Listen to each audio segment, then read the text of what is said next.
We've called it An Avalanche is Coming, prompted actually by an interview that Norman Davis did in the Financial Times in the autumn of last year, where he talked about historical change being like an avalanche. It looks like a snow-coloured, solid mountain, but underneath things are changing, and eventually the avalanche slides down, and that's where we think the university sector is. If you look at most of the great universities of the 20th century, they all look very solid. They've got lots of Doric columns, they've been building new buildings, they've been expanding, they've been growing. But underneath the surface, lots is changing, and we think that avalanche is coming the way of a university near you. And how do you think universities should respond to this? I think it's a time for bold thinking at university level, actually. My fear is that risk aversion, timidity, complacency, and I'm talking worldwide here, not particularly about Britain, will prevent the universities from seizing the opportunities that are there. There are great opportunities, but if you stand still in the face of an avalanche, you get run over. And the report also looks at other actors, government in particular. What do you think that others outside the university sector can do to respond? Basically, to students and potential students, we're saying seize the moment. Don't just think about a degree. Think about becoming employable. Think about how you can create jobs as well as just fit into a job, and think about learning throughout life. To universities, we're saying seize the moment. Think about the global partnerships. Think about technology. Think about how you can transform teaching. Think about how you can build partnerships right around the world.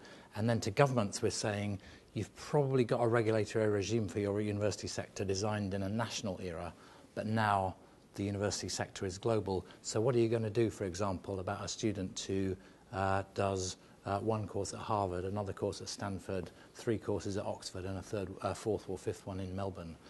Will they be able to put together a degree? Are you going to fund them? Are you going to treat part-time students equally?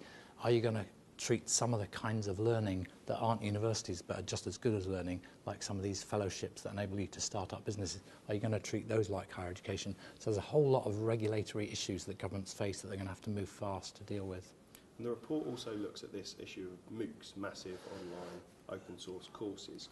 What's your view of this? Well, I think it's very early to have a clear view on the MOOCs, but one thing I'm pretty sure about is they're not going to go away. So there'll be some experiments that fail, there'll be some that succeed, but in the end, students, learners around the world are going to want to learn from the best person in the world on that subject.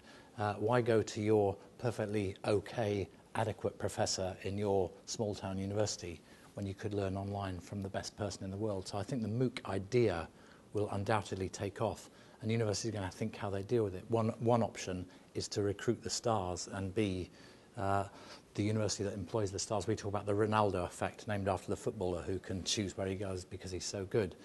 So that's one way. But another strategy is to have some really good mentorship, people who work with students, and then beam in from the best universities in the world down the line, the best professors. So your students, they could be in rural China or rural India or Africa, learning from the best professors in the world and then getting strong mentorship from the local university. So there's lots of different models. But what won't work is standing still. That's why we use the avalanche metaphor.